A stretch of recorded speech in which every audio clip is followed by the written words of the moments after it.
Bismillahirrahmanirrahim. Assalamualaikum warahmatullahi wabarakatuh. Yang saya hormati Dr. Muhammad Nazri bin Ahmad, yang di-Pertua PIBG Sekolah Kebangsaan Taman Semerak, Ahli Jawatankuasa PIBG, dan seterusnya kepada semua ibu bapa yang saya kasih sekalian. Terlebih dahulu, syukur kehadrat Ilahi kerana mulai 1 Mac 2021 persekolahan akan dibuka. Jadi diharap anak-anak kita dapat hadir ke sekolah untuk memenuhi keperluan pendidikan mereka dan seterusnya mendapat kejayaan dalam bidang pendidikan. Jadi pada hari ini saya ingin menyampaikan satu taklimat khusus kepada ibu bapa supaya untuk memastikan perjalanan persekolahan anak-anak kita berjalan dengan lancar dan selamat. Jadi yang pertama sekali, saya minta ibu bapa memastikan anak-anak berada dalam keadaan sihat, tidak mempunyai gejala COVID-19 sebelum hadir ke sekolah. Antara gejala tersebut ialah demam, batuk, sesama dan juga sakit tekak. Sekiranya ada di kalangan anak-anak kita yang mengalami masalah macam ni, tak perlulah mereka hadir ke sekolah. Perkara yang kedua, sekiranya anak-anak kita ada kontak rapat atau tinggal dengan ahli keluarga yang diarahkan kuarantin, tidak perlu hadir ke sekolah. Sekiranya anak kita merupakan kontak rapat ataupun positif COVID-19, sila maklumkan kepada pihak sekolah untuk tindakan pihak sekolah lah, ya. Perkara yang ketiga, ibu bapa perlu sentiasa menasihati anak-anak supaya menjaga dan mengamalkan kebersihan diri. Pastikan mereka mandi dengan cara yang sempurna lah, menggunakan sabun, kemudian kerap membasuh tangan, ya, menggunakan sabun pencuci ataupun cecair pembasmi kuman. Perkara yang keempat, ibu bapa juga dikehendaki sentiasa memastikan ataupun sentiasa menasihati anak-anak lah, ya, supaya menjaga penjarakan fizikal, tidak kira lah di mana mereka berada, ya, khususnya ketika mereka berada di kawasan sekolah, ya, ketika mereka menaiki kenderaan awam, ya, tiada bersentuhan lah, ya, dengan rakan-rakan. Perkara yang kelima, ibu bapa juga dikehendaki menyediakan pelitup muka. Jadi untuk tahun pembukaan persekolahan 2021 ni, semua murid dikehendaki menggunakan, ya, pelitup separuh muka. Perkara yang keenam, ibu bapa digalakkan menghantar dan mengambil anak. Walau bagaimanapun sekiranya ada masalah lah, ya, bekerja dan sebagainya, kita menghantar anak menggunakan pengangkutan awam tak ada masalah lah. Cuma pastikan mereka, anak-anak kita ni menjalankan, mengamalkan penjarakan fizikal, ya. Kemudian ibu bapa yang menghantar atau menjemput anak, hendaklah hantar mengikut waktunya, ya. Jadi bagi sesi petang, ya, sesi persekolahan akan dibuka. Jadi untuk 2021 bulan Mac nanti ni, minggu pertama 1 Mac, yang akan menduduki persekolahan ialah murid prasekolah, murid tahun 1 dan murid tahun 2. Jadi prasekolah ni waktu pagi lah, sesi persekolahannya waktu pagi, ya. Jadi mereka perlu hadir ke sekolah sekitar pukul 7.30 lah, ya. Jadi sebelum 7.30 tu pastikanlah anak kita hadir lah. Kemudian untuk sesi petang, murid tahun 1 dan tahun 2, sesi persekolahan bermula pukul 1 tengah hari dan berakhir pukul 6.30, ya, petang. Jadi ibu bapa perlu hantar awal lah, ya, sebelum pukul 1, ya. Jadi untuk mengelakkan kesesakan, pastikanlah 12.30 ibu bapa dah hantarlah anak ke sekolah, ya. Dan jemputnya nanti pukul 6.30 petang. Jadi pastikan sebelum 6.30 petang ibu bapa sudah bersedialah, ya, untuk menjemput anak. Jadi untuk 8 hari bulan Mac, ya, jadi semua murid, ya, tahun 1 hingga tahun 6, ya, jadi murid tahun 3 dan tahun 6 mulanya ialah pada 8 Mac lah, ya. Jadi untuk sesi pagi persekolahan bermula, ya, pukul 7.30 daripada hari Isnin sampailah hari Jumaat, ya, 7.30 pagi. Tapi waktu balik ni berbeza-beza. Hari Isnin sampai Selasa baliknya ialah 1.30 tengah hari, ya. Jadi pukul 1.30 tengah hari itu pastikanlah ibu bapa sudah bersedia untuk menjemput anak, ya. Rabu dan Khamis waktu baliknya ialah pukul 1 tengah hari. Jadi ibu bapa boleh ambil anak, ya, sedia hari Rabu hingga Khamis tu, 2 hari tu pukul 1 tengah hari dah, ya. Kemudian untuk hari Jumaat pukul 12.30, 12.30 tengah hari. Okey. Jadi untuk sesi petang tadi dah maklumkan, okey, waktu tiba di sekolah, sesi persekolahan bermula pukul 1 tengah hari, manakala waktu baliknya ialah 6.30 petang, ya. Itu hari Isnin sampai hari Khamis. Okey. Hari Isnin sampai hari Khamis. Maknanya setengah jam sebelum sesi persekolahan bermula lah. Maknanya 12.30 ibu bapa perlu hantar anak lah, ya, ke sekolah. Kemudian pada hari Jumaat, murid hadir ke sekolah pukul 2.30 petang. Dan waktu baliknya ialah pukul 6 petang. Okey. Jadi diharap ibu bapa menghantar dan menjemput anak pada waktunya lah. Janganlah biarkan anak kita datang lambat, anak kita tunggu ramai-ramai di sana. Nanti ini boleh menyebabkan berlaku penularan COVID-19 lah. Kita tak naklah macam tu, ya. Mereka akan berkumpul di sana ramai-ramai, takut nanti SOP contohnya macam penjarakan fizikal tidak dapat dilaksanakan.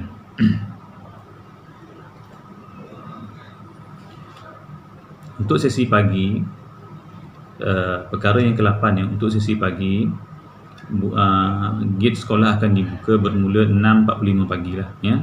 Jadi mungkin ada di kalangan kita yang bertugas, ya, terpaksa bertugas awal, ya, jauh, jadi nak hantar murid awal, ya. Jadi gate sekolah akan dibuka pukul 6.45 pagi lah, ya.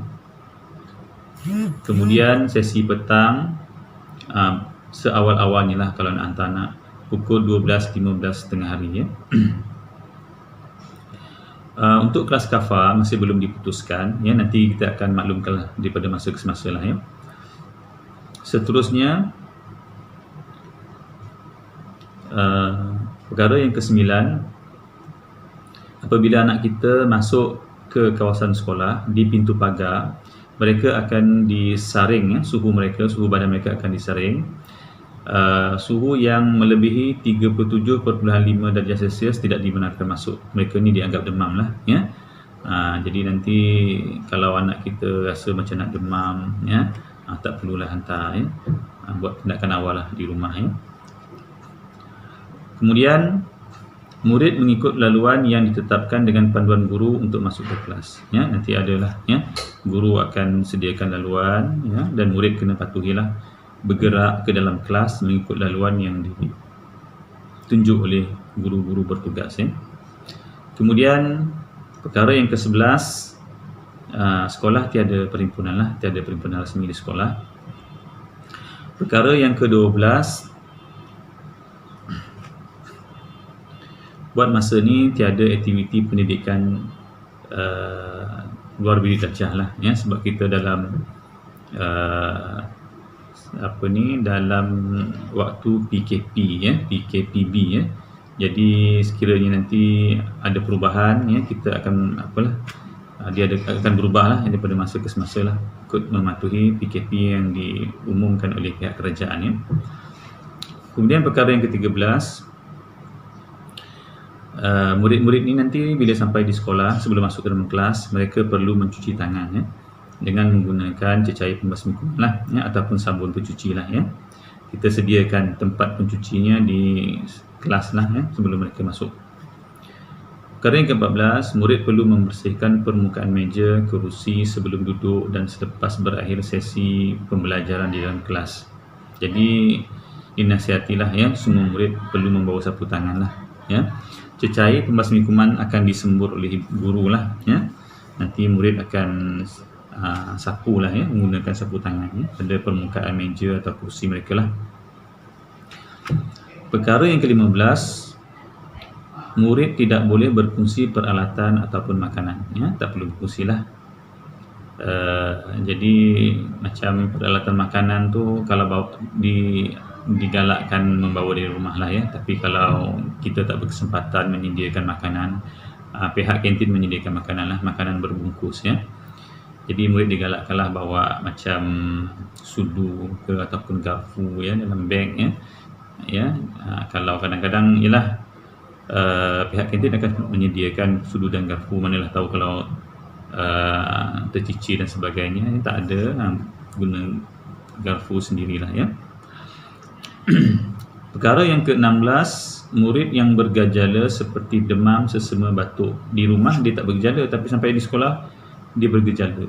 Contohnya lah ya, pihak sekolah akan mengasingkan mereka ke bilik isolasi dan akan menghubungi ibu bapa lah ya, untuk menjemput anak mereka balik ya. Perkara yang ke-17, murid-murid digalakkan membawa bekal makanan, dah dimaklumkan tadi. Perkara yang ke-18, pada waktu rehat, murid akan beratur ke kantin untuk membeli makanan yang berbungkus ya, dan makan di dalam kelas dengan diawasi oleh guru di dalam kelas lah ya. Jadi yang pergi ke kantin itu bagi murid-murid yang tidak membawa makanan lah ya. Bagi murid-murid yang membawa makanan, mereka terus tinggal dalam kelas lah untuk makan ya. Seterusnya, perkara yang ke-19, sekiranya tuan-tuan dan puan-puan menjemput anak-anak ya balik daripada kawasan sekolah, tidak digalakkanlah singgah di tempat-tempat yang sesak ya, seperti di pasar raya dan sebagainya lah. Ini adalah bagi mengelakkan berlakunya penularan COVID-19 ya. Perkara yang ke-20, pihak ibu bapa yang berkemampuan lah ya, digalakkan menyediakan bahan atau alat penjagaan untuk pencegahan COVID-19 ya, seperti cecair pencuci, pembasmi kuman, pengimbas suhu, penanda penjarakan fizikal dan pergerakan murid ya. Boleh bantu pihak sekolah lah, boleh memberi sumbangan lah ya, dalam bentuk yang saya sebutkan tadi ya, pencuci, pembasmi kuman, pengimbas suhu ya. Tapi alhamdulillah lah, pengimbas suhu di sekolah ni mencukupi lah ya. Kemudian kepada ibu bapa, saya ingin menyampaikanlah ya, sama-samalah kita memberi didikan ya kepada anak-anak kita, khususnya di rumah. Janganlah kita hanya mengharapkan guru saja untuk mendidik anak kita. Saya faham kebanyakan semualah ibu bapa di sekolah ni ya, hendakkan anak mereka menjadi anak yang baik ya, anak yang berguna, anak yang berpelajaran, anak yang berakhlak mulia lah ya. Jadi kita sama-samalah memberi pendidikan kepada anak-anak kita, khususnya dalam bidang kesaksian diri ya. Pastikan anak kita ni anak yang menghormati orang tua ya, tidak melawan ibu bapa ataupun guru. Sekiranya mereka hormat dengan guru, insya-Allah ilmu yang disampaikan oleh guru ada keberkatannya untuk anak kita ya. Begitu juga dengan ibu bapa. Saya mohonlah kepada ibu bapa, bersama-samalah saling hormat menghormati ya dengan guru lah ya. Guru pun menghormati ibu bapa pun menghormati guru. Jika ada saling hormat menghormati, insya-Allah pendidikan anak-anak kita ada keberkatannya, dan insya-Allah anak kita akan berjaya ya dalam bidang pendidikan. daripada segi sasiah, kemudian dari segi akademik, tengokkanlah ya anak kita tu, bimbinglah ya. Kalau anak kita buat kerja sekolah ya, kita pantaulah, tengok ya.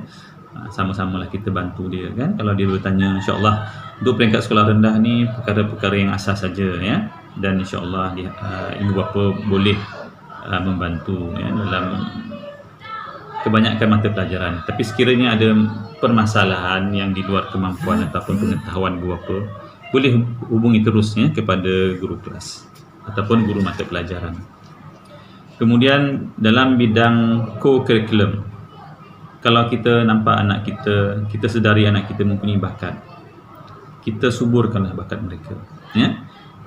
Jadi pihak sekolah tidak ada masalah untuk mengetengahkan anak-anak tuan-tuan dan perempuan ke peringkat yang lebih jauh lagi lah ya, ke peringkat sekolah, daerah, negeri dan kebangsaan. Tidak kira lah dalam apa bidang sekalipun. Dalam bidang co-curriculum kita ada dua pecahan, iaitu co-akademik ya, dan juga sukan ya.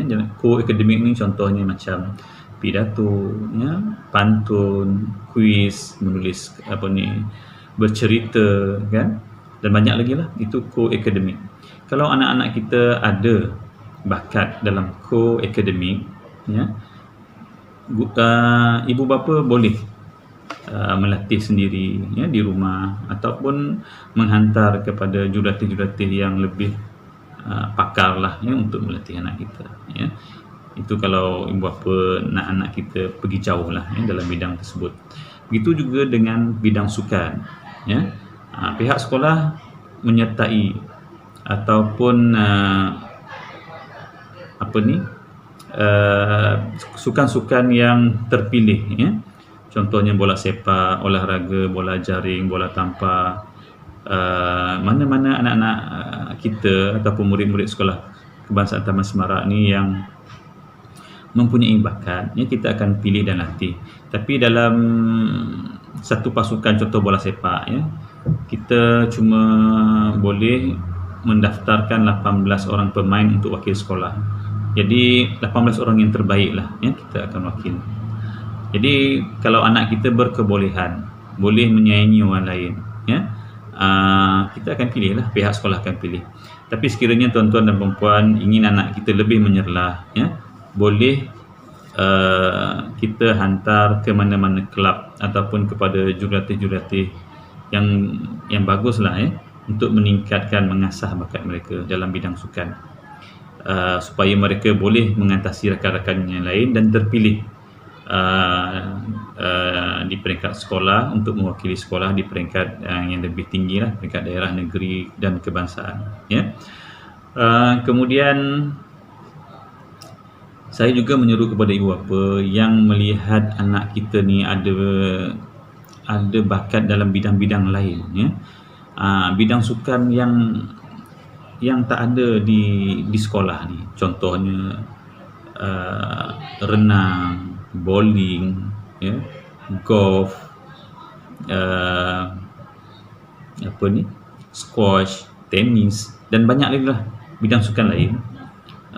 Anak kita ada bakat di situ, kita pun boleh hantar ya, kita boleh latih ya, kepada kita boleh latih secara individu, ibu bapa boleh latih, ataupun boleh hantar ke mana-mana pusat latihan ya, supaya anak kita ni boleh bersaing memasuki mana-mana pertandingan. Dan cikgu ibu bapa boleh maklumkan ya kepada guru curriculum, supaya kalau ada pertandingan-pertandingan yang ditawarkan, pihak sekolah akan menghantarlah ya peserta sekiranya. Tapi ibu bapa perlu maklumkanlah kepada pihak sekolah. Jadi ada banyak sukan, ada banyak bidang dalam co-curriculum yang kadang-kadang pihak sekolah tak sertai, tapi sekiranya anak-anak tuan-tuan dan perempuan mempunyai bakat ya, dan perempuan asah bakat mereka, hantar berlatih dan sebagainya ya, badminton ke, catur ke ya, tenis dan sebagainya, maklumkan kepada sekolah. Dan sekiranya anak tuan dan perempuan tu dia ada tahap yang tersendiri ya, ataupun layaklah untuk bertanding mewakili sekolah, pihak sekolah akan sertakan, bantu untuk anak-anak tuan-tuan menyertai pertandingan-pertandingan tersebut, ya. Jadi saya rasa itu saja taklimat saya untuk pembukaan persekolahan sesi 2021. Jadi untuk bulan 1 Mac ni, murid tahun 1, tahun 2 dan prasekolah akan bermula. 8 Mac nanti murid tahun 3, tahun 4, 5 dan 6 akan memulakan sesi persekolahan. Apa yang saya harapkan, anak-anak kita mendapat pendidikan yang sepatutnya, berjaya, ya, dalam bidang pendidikan lah, ya, khususnya bidang sasiah diri, ya, akademik dan co-curriculum. Jadi saya rasa itu saja. Sekiranya ada apa-apa lagi lah pertanyaan, ya, kemuskilan, tuan-tuan dan puan-puan boleh kemukakan kepada guru kelas lah, ya. Kemudian insya-Allah lah guru kelas akan memberi maklum balas untuk pemahaman dan tindakan tuan-tuan dan puan-puan. Jadi saya rasa itu saja. Sekiranya ada kekurangan dalam penyampaian taklimat saya mohon ribuan ampun dan maaf. Mudah-mudahan persekolahan anak-anak kita di Sekolah Kebangsaan Taman Semarak ni berjalan dengan lancar dan selamat, ya. Mohon maaf, mudah-mudahan ada manfaatnya. Saya sudahi dengan wabillahi taufiq wa hidayah. Assalamualaikum warahmatullahi wabarakatuh.